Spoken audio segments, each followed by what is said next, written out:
There's a song, Old Spiritual says, if I can help somebody, then my living is not in vain. Welcome to the Westside Missionary Baptist Church. My dad is really just super cool, and I know I'm biased, but he always comes from a place of empathy and consideration, and he's just like real. You may give out, but don't give up. His sermons might be a little different. You know, they might have a joke or two in there. My dad has a big heart, and it shows in many ways. One is through the Safe Car Park program that allows people who live in their cars a safe place to sleep overnight with the gate locked at our church. And he stays overnight to make sure it's safe. This here is the main office where we monitor 12 cameras simultaneously. He really goes above and beyond for the community. About 5 years ago, my siblings and I noticed that things were changing with my dad. He was lethargic and low energy. Eventually, we found out the reason.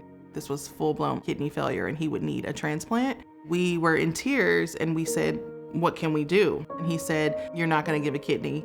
You're my children. I want you to have a long and healthy life. And we felt in that moment that meant it was the end for him. Kidney failure happened in 2014. I had half of a kidney removed due to a tumor that was cancerous. And the doctor told me I was gonna be on dialysis. We decided that, our dad's gonna die if he doesn't get a kidney. We're healthy, we can help. And we decided, we don't need his permission to do this. We can reach out to the UCSF team on our own. And that's what we did. We started the testing, which was a long process. And all 4 of us went through it. I just happened to finish first. I found out I was a match. Then I knew okay, now I need to tell my dad. And when I told him, he didn't say much initially because I think he was thinking about what does this mean for me?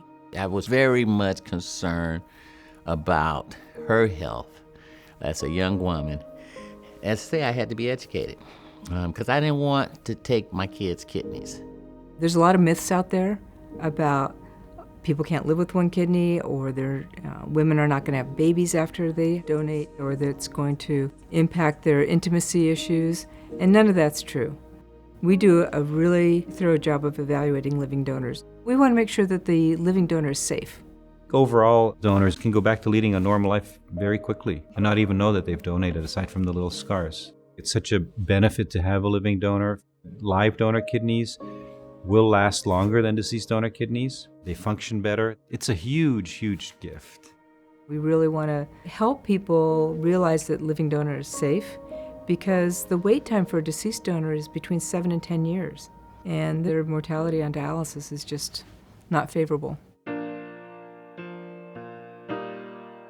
That's my dad on the left.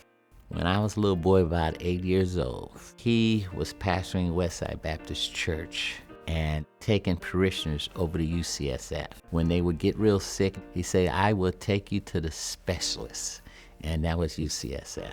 And when I became pastor, I started carrying parishioners over to UCSF. Then my dad got sick with Alzheimer's and I carried him there. And what do you know? Now I'm going myself. I'm smiling because when I remember the surgery day, I remember hearing my dad across the hall. She was laying across the way and had a curtain covering her. Everybody's quiet. Her and I having conversations. How are you doing over there? And he's just singing my praises and telling everyone how much he loves me and how much he's thankful. And so honestly, I'm smiling now because even in the scary moments for me, we were there together.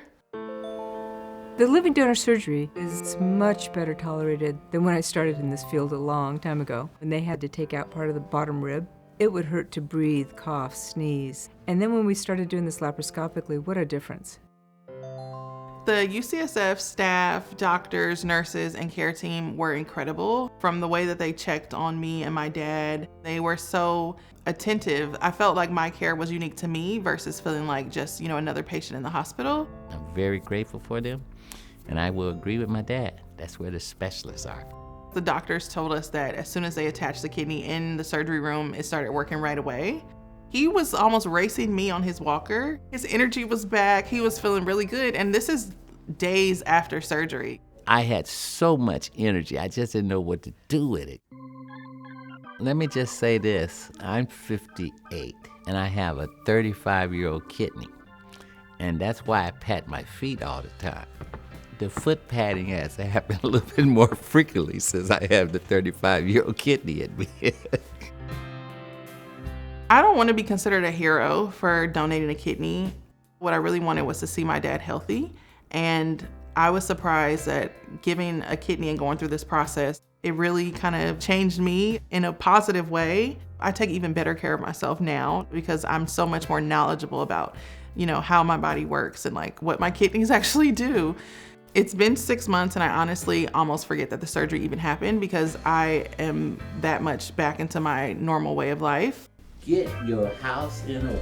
It gave me a new second chance of life. So I want to do all I can for the remaining of days that I have to share, to help, to inspire. Oh, yes, he will. To bring people together, make a change and make a difference.